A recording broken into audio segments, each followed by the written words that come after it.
Okay, so apparently that last one was lame because I didn't turn the sound on, and even though two of you were trying to spam the chat, I was not focused on that, and I was using OBS, so I wasn't looking at the YouTube live feed. So hopefully now we have some audio in this instance, and we're good to go. I had a request on how I make little game cards or Mythology Legends cards for my classes or for games, and so I had said this in class. I didn't have the screen share on, and so let's just talk through it. Fast version, hooray, technology. It's a fun thing. Even I fight with it, so if it makes you feel better, it's okay if you're learning. We're all learning.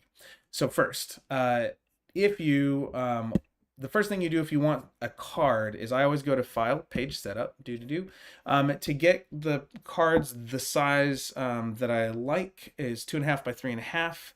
I set the size here under Page Setup, and so I make the individual slides in Google Slides the size I want. I apply it. And then when I've done that, I can also go into the theme builder.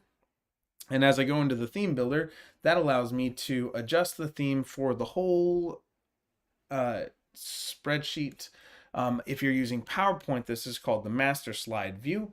And so you can change that. You can go and you can remove or add things and then copy paste. Now, when I was making this particular set of cards, I created the theme and then I went in and instead of changing the theme, I went and just needed a really quick print and broke my own theme. So even if I change something now, I can't go back and do it. So I can usually what you would want to do is you could say, okay, I'm going to change the background color of said image to blah.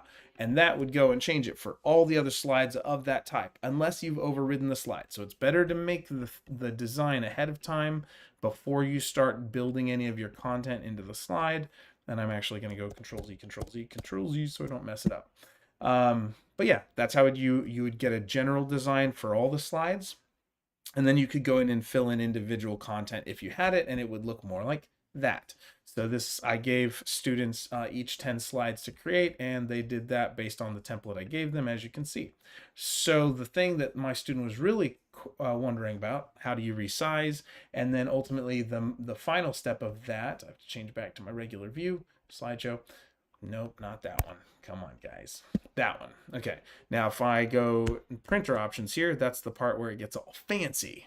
And so, let's look while the wheel spins. Okay, so right now it's trying to fit to printable area, which means it's making one slide, which is supposed to be 2.5 by 3.5, the size of the whole page, which is something like 8.25 by, what is it, 11? So 10.75, something funny like that. So that's definitely not going to work. So let's say default. And then when we do that, we get our actual card size.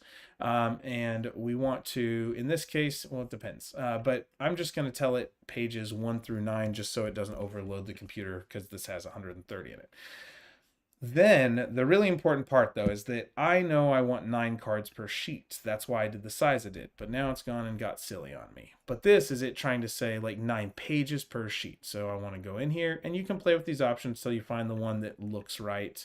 There are specifics to it. I have a feeling that fit to paper might make it a little bigger than it's supposed to be or might make it the right size, but wrong at the same time. So what instead I will do is I will just say fit to printable area. That allows us to have a little bit of white border, and I don't care that much about the exact size because I am going to, as long as I set the settings the same for both, if I have a front and a back to the card, I will still get the same size. And then sometimes you do have to adjust these because the printer's off by a quarter, an eighth of an inch or something, or even smaller, but you don't know until your printer starts printing, so it's always good to do a test page. That is, however, how the technology works.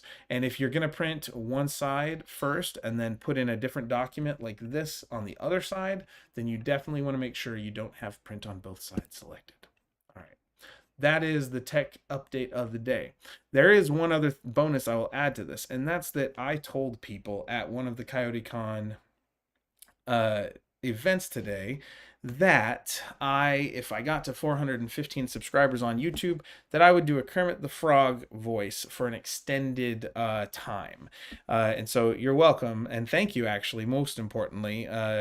So I made that promise, not sure if I would get there, but we are officially at 415 on my YouTube channel, from what I can tell, subscribers wise.